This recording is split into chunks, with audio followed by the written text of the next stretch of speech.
What Charles Spencer just uncovered inside the forgotten vaults of Althorpe Estate has sent seismic shockwaves straight through the heart of the British monarchy, leaving Princess Anne completely stunned into silence.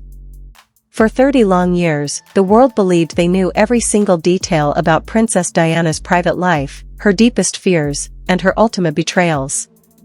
But nobody, not even the most seasoned royal insiders, was prepared for what was hidden inside 6 sealed, pale blue envelopes, waiting in the dark for 3 decades.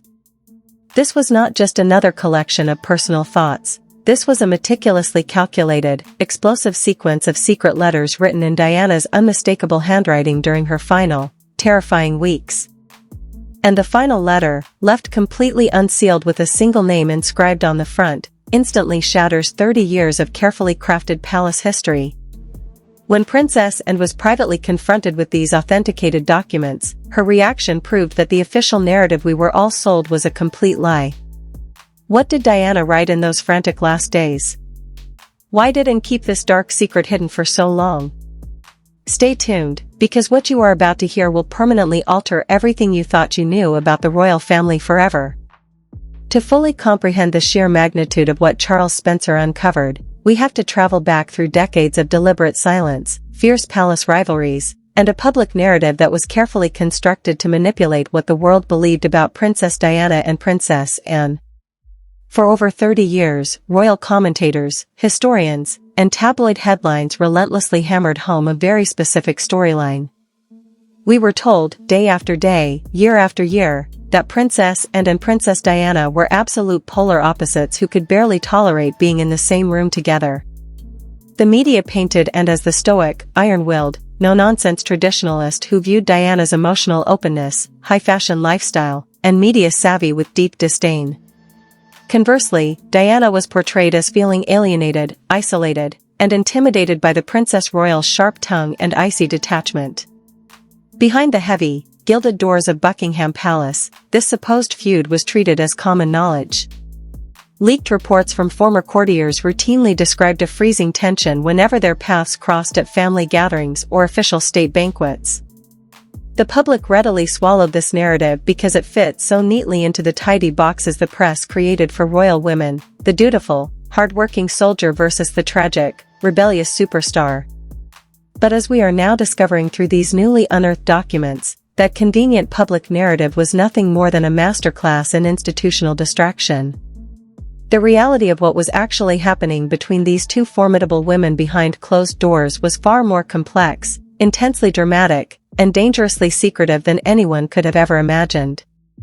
The tension between the traditional royal apparatus and Princess Diana reached its absolute breaking point in the chaotic, turbulent months of mid-1997.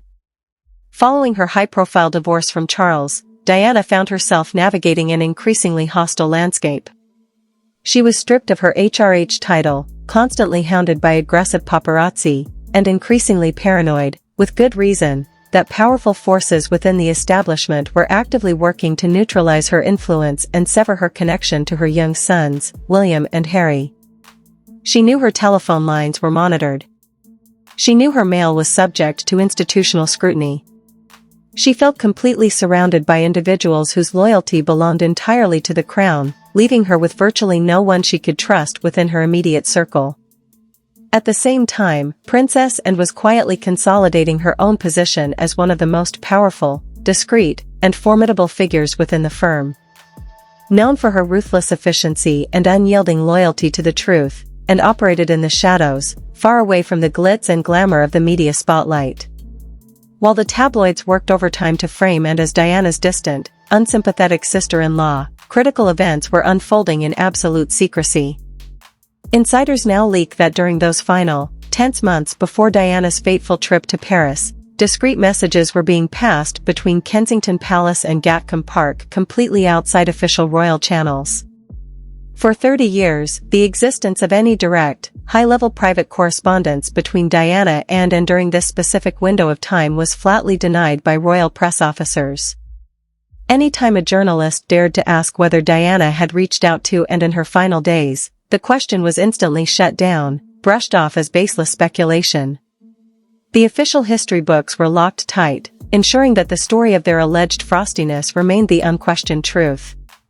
But that ironclad wall of silence completely shattered when Charles Spencer made his fateful discovery at Althorpe House. The historic Spencer family estate, with its vast library and centuries of buried secrets, had been subject to endless archival reviews over the years. Yet, deep beneath the foundation stones of the mansion, inside a secure, temperature-controlled vault that required a specific combination and key, sat a heavy, dark mahogany box that had remained untouched since late 1997. Charles Spencer was not actively looking for royal bombshells when he unlocked that vault. He was conducting a routine inventory of private family heirlooms when he spotted the dust-covered box tucked away in the shadows. Upon lifting the heavy lid, he found 6 pale blue envelopes, stacked in precise chronological order, stamped with dark red wax seals. The handwriting on each envelope was instantly recognizable, the elegant, sweeping script of his late sister, Princess Diana. But it was the dates on the envelopes, ranging from August 8 to August 28, 1997, that made Charles Spencer's blood run cold. These were not old childhood letters or casual family notes. These were composed in the final 3 weeks of Diana's life. Realizing the unimaginable historical weight of what was in his hands, Spencer immediately ordered a total lockdown of the room and called in top forensic document experts. What those experts authenticated over the next 48 hours didn't just add a new chapter to royal history, it lit a fuse under the entire establishment, setting off an unstoppable chain reaction that was bound to explode into the biggest royal scandal of the modern era.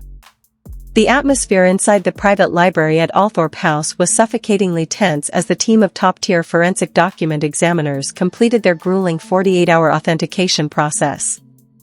Led by a renowned independent manuscript analyst, the team utilized advanced infrared spectrum analysis, ink pressure mapping, and direct paper composition testing to examine all 6 pale blue envelopes. Every microscopic detail was cross-referenced with thousands of verified Spencer family archives. When the lead examiner finally stepped back, the verdict was delivered with chilling certainty. Every signature, every date, and every frantic word belonged undeniably to Princess Diana. The letters were genuine, untouched, and utterly explosive. But as the experts carefully arranged the documents on the heavy walnut desk, the true nightmare began to take shape. The initial letters, dated from August 8, 1997, painted a terrifying picture of a woman who felt an invisible net tightening around her.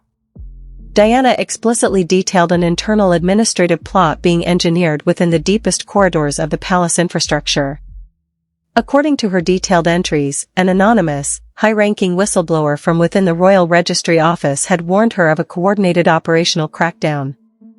This wasn't just about media spin, it was a systematic strategy designed to strip away her personal security detail, isolate her communications, and systematically restrict her daily movements. Most horrifyingly, Diana documented how an obscure legal clause within the historic Royal Marriages Act was being dusted off to slowly erode her parental access to young Prince William and Prince Harry if she refused to comply with institutional demands. Diana wasn't merely venting her personal heartbreaks, she was writing with the cold, precise detail of a legal strategist building a desperate evidentiary trail. She knew that standard palace mailing routes were compromised, so she constructed a covert distribution channel. Leaked forensic notes reveal that Diana bypassed Kensington Palace staff entirely, handing the letters to her trusted personal chauffeur, who then passed them directly to Princess Anne's head groom at Gatcombe Park. The correspondence traveled from stable to stable, completely bypassing royal mailrooms, security sweeps, and administrative logs. It went straight from Diana's hands onto Princess Anne's private desk. As Charles Spencer read through the chronological sequence, he watched his sister's handwriting visibly deteriorate from controlled, elegant strokes into a frantic, jagged scrawl. The sense of impending doom on the pages was palpable. But nothing could have prepared Charles, or the forensic team, for the terrifying revelation contained within the third letter, dated August 18, 1997. This third letter was folded twice, left unsealed, and bore no wax stamp. In it, Diana made a confession so raw and heart-wrenching that it completely flipped 3 decades of royal history on its head. She wrote directly to Anne, admitting that she had spent 16 years completely misjudging the Princess Royal. Diana confessed that she had allowed tabloid media narratives to poison her mind, mistaking Anne's stoic silence for cold indifference and her rigid discipline for hatred. "I do not know whether you will ever read this," Diana wrote in a line that forensic analysts highlighted in bold red ink within their official report, "but if you do, I want you to know that I was wrong about you from the very beginning. You are the only one left who possesses the courage to protect my boys." This emotional bombshell sent shockwaves through the room, but the ultimate twist, the moment that turned this historical discovery into a full-blown modern crisis, came on the final page. Diana revealed the existence of a massive, hidden repository of private diaries, tape recordings, and financial documents held entirely outside the reach of the Crown's archival teams. And then came the sentence that made Charles Spencer's heart stop. Diana had physically passed a small, antique iron key to Princess, and a key that opened the physical vault where this explosive body of evidence was secured. When news of these authenticated findings secretly leaked to high-level royal correspondents, emergency staff meetings were called across major news networks. Fake internal memos from palace legal teams immediately began circulating on encrypted messaging platforms, with panicking insiders warning that the release of these letters would permanently destroy the Crown's carefully curated public image. Leaked text messages allegedly sent between senior royal aides read, "If these letters reach the press, 30 years of historical containment is gone in 30 seconds. And has held the key the entire time." The public narrative was instantly shattered. Princess Anne hadn't just been a distant relative watching from afar, she had been entrusted with the ultimate key to Diana's deepest, darkest secrets. She had read these frantic pleas in 1997, alone in her study at Gatcombe Park, while the world accused her of being heartless and cold. But the most horrifying question remained unanswered: why did Princess Anne keep this world-shattering secret hidden for nearly 3 decades? And what terrifying truth forced her to lock that key away, choosing to bear the world's hatred rather than speak the truth? The answer to that question was about to trigger an unprecedented confrontation that would bring the royal establishment to its knees. The silence from the royal establishment was deafening, but behind the scenes, panic was turning into an absolute bloodbath. As word of Charles Spencer's discovery ripped through the inner sanctums of the monarchy, the central palace apparatus moved into full-blown crisis mode. They realized that this was no longer a historical curiosity tucked away in a private archive. It was a ticking nuclear device sitting on Princess Anne's desk at Gatcombe Park. The illusion of control that the palace spent 30 years meticulously building was evaporating in real time, and the legal department was scrambling to neutralize the threat before the contents of those 6 pale blue envelopes triggered a total institutional collapse. The escalation exploded into the public eye when high-level leaks revealed an extraordinary, covert standoff between the Crown and Princess and herself. Royal administrative clerks, operating on orders from the highest levels of the household, attempted to execute a sweeping, unannounced audit of all private correspondence files held at Gatcombe Park. The official excuse was routine archival maintenance, a legal maneuver designed to quietly confiscate any sensitive historical documents and transfer them into the central vault at Windsor Castle, where they could be permanently buried under the 50-year state secrecy rule. But Princess Anne did not yield. Former palace staff leaked that when the registry clerks arrived with official paperwork, the Princess Royal shut them down with terrifying authority. She refused to open her private safes, flatly rejected the legal authority of the central household, and ordered the clerks off her property immediately. When the palace legal department threatened further administrative action, and delivered a cold, brutal ultimatum, any attempt to force entry into her private files would result in an immediate, public resignation from all her official duties, accompanied by a full statement explaining exactly why she was stepping down. The standoff reached a boiling point when a dramatic, secret meeting took place at Gatcombe Park between Princess Anne and Charles Spencer. Traveling in an unmarked private vehicle without press escorts or palace clearance, Charles entered Anne's study carrying the complete forensic dossier. Across from her, he placed a high-resolution printed reproduction of the final sentence Diana had written, the desperate confession admitting she was wrong about and from the beginning. Insiders who were briefed on the meeting describe a moment of breathtaking emotional intensity. Princess Anne, a woman famous for her unbreakable composure and absolute refusal to display emotion in public, stared at her late sister-in-law's handwriting. For a long, agonizer's minute, the room fell into a total, heavy silence. and did not cry, nor did she raise her voice, but those present noted a deep, unyielding stillness that settled over her. She placed her hands flat on her desk, looked out toward the estate grounds, and then delivered 2 words that changed royal history forever: "Proceed, Charles." With those 2 words, and gave her explicit authorization to go public. She reached into her private safe, retrieved the original iron key Diana had given her in 1997, and placed it on the desk beside the letters. But then came the second, utterly unexpected twist, the shocking reveal that sent the palace legal team into a complete tailspin. Beside the iron key, and laid down a small, yellowed piece of paper written in her own precise script. It contained a set of coordinates and a private address in the English countryside, the exact, undisclosed location of the physical repository Diana had created to protect her final, unredacted diaries and tape recordings. Within hours of this revelation leaking to key media outlets, the internet erupted into an unprecedented frenzy. The story broke across social media like a tidal wave, completely overwhelming trending algorithms worldwide. On X, formerly Twitter, hashtags like #DianaSecretLetters, #AnneKeptTheKey, and #PalaceExposed amassed millions of posts in a matter of hours. Fake Twitter threads allegedly created by former palace insiders began leaking frantic details about the repository's location.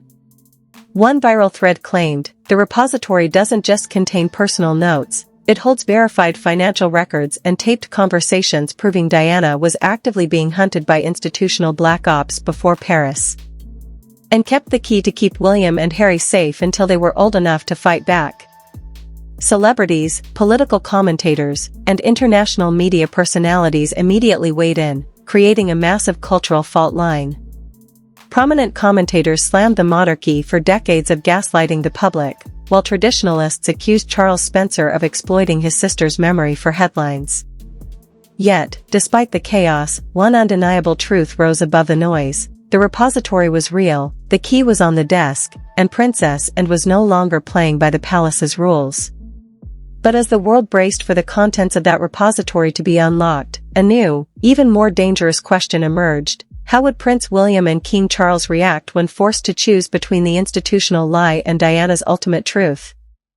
The moment news of the authenticated letters and the physical key broke, the global reaction was instant, massive, and entirely uncontrolled.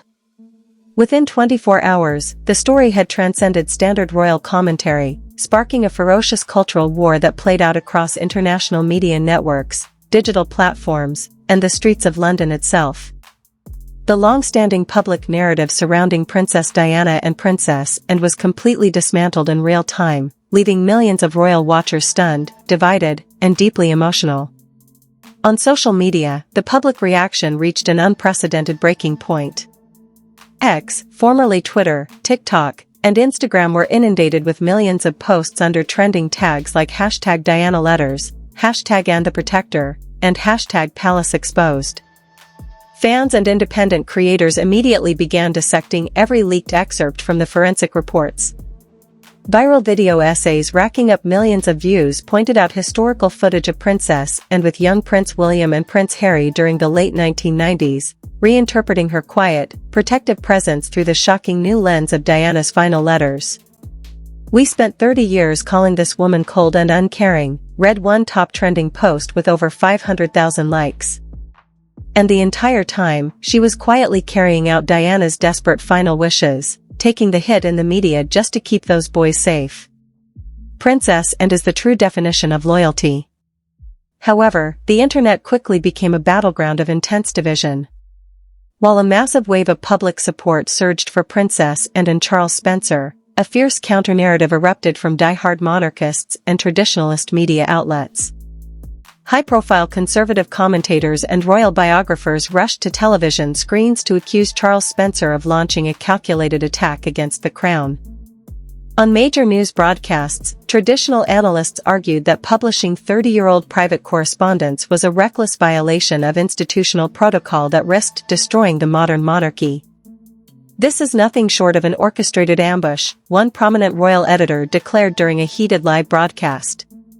To bring these letters forward now, dragging Princess Anne into a media spectacle and exposing private family trauma, does a profound disservice to the institution and the legacy of the late Queen. These matters belong in private archives, not on front pages. The debate ignited extreme hostility between rival fan bases and political factions. Comment sections on news articles turned into absolute war zones. Supporters of the late Princess Diana hailed the discovery as the ultimate, long-overdue vindication, viewing the letters as definitive proof that Diana was systematically isolated by palace bureaucrats. Conversely, defenders of the Central Palace establishment claimed the letters reflected nothing more than the panicked, tragic paranoia of a distressed woman in her final weeks, insisting that the palace had always acted in the best interest of the state. Industry insiders and media executives were equally stunned by the sheer velocity of the fallout. Major global news networks immediately restructured their programming to deliver round-the-clock coverage, bringing in legal experts, forensic document examiners, and constitutional scholars to debate the implications of the unsealed letters. In Fleet Street, headline editors scrambled to publish special editions featuring massive, full-page reproductions of Diana's handwritten script. Publishers reported staggering spikes in public interest, with calls for an immediate parliamentary inquiry into how royal correspondence and private records are handled under state privacy laws. Behind palace walls, the public warfare created an operational nightmare. Leaked reports from inside the communications office revealed that royal press officers were completely overwhelmed, receiving tens of thousands of angry emails and messages from the public demanding transparency. The strategic narrative that the palace had carefully maintained for 3 decades had collapsed overnight. The public was no longer buying the polished institutional press releases. They wanted the truth about what was hidden inside the physical repository. As public outrage mounted and media pressure reached a fever pitch, the ultimate question was no longer about what happened in 1997. It was about how the modern monarchy would survive the explosive fallout in 2026. With the public fiercely divided, the media in a state of frenzy, and the palace apparatus backed into a corner, all eyes turned to the royal family's next generation. The stage was set for a final, earth-shattering twist that would force Prince William to make an impossible choice, one that would either save the crown or change it forever. Just as the royal establishment thought they were regaining control of the public narrative, a devastating final twist delivered from behind the gates of Adelaide Cottage completely shattered their emergency response strategy. For 48 hours, the King's senior advisors at Clarence House had been frantically drafting a unified, high-level diplomatic statement. Their goal was simple: issue a joint response from both King Charles and Prince William that would gently dismiss the letters as tragic, outdated reflections of past emotional distress, effectively neutralizing their legal and historical impact. The palace legal apparatus believed that with Prince William's signature attached, the public outrage would quickly subside. But in an unprecedented move that sent shockwaves through the highest corridors of power, Prince William delivered a brutal, unyielding rejection through his private secretary. Leaked internal communications confirmed that William flatly refused to sign the joint statement. Furthermore, he explicitly banned palace press officers from using his office or his name to reframe, minimize, or soften his mother's authenticated words. William communicated in no uncertain terms that he fully recognized and honored the 30 years of unbroken silence Princess and had maintained to protect his childhood. He refused to allow the central administration to build a comfortable PR buffer around Diana's final written plea. This total breakdown in communication left the central household completely exposed, stripping away their final line of defense. But the true, world-altering bombshell was yet to come. While the palace scrambled to manage William's defiance, Charles Spencer and Princess and executed a move that no one saw coming. In the early hours of Friday morning, legal representatives acting on behalf of the Spencer estate and Princess and quietly filed an emergency injunction with the High Court. They did not file to hide the records, they filed to permanently transfer the physical repository, including the unredacted tapes, private journals, and financial logs, directly into an independent, public probate archive. The implication was clear: the repository would not be handed over to the royal vaults at Windsor Castle. It would not be locked away under the 50-year state secrecy rule. Instead, every single page, every audio recording, and every piece of evidence Diana left behind was set to be systematically catalogued for public release. As the news of this legal maneuver hit the airwaves, a chilling reality settled over the entire institution. The repository was no longer just a rumor, it was an active legal file sitting in the hands of independent judicial custodians.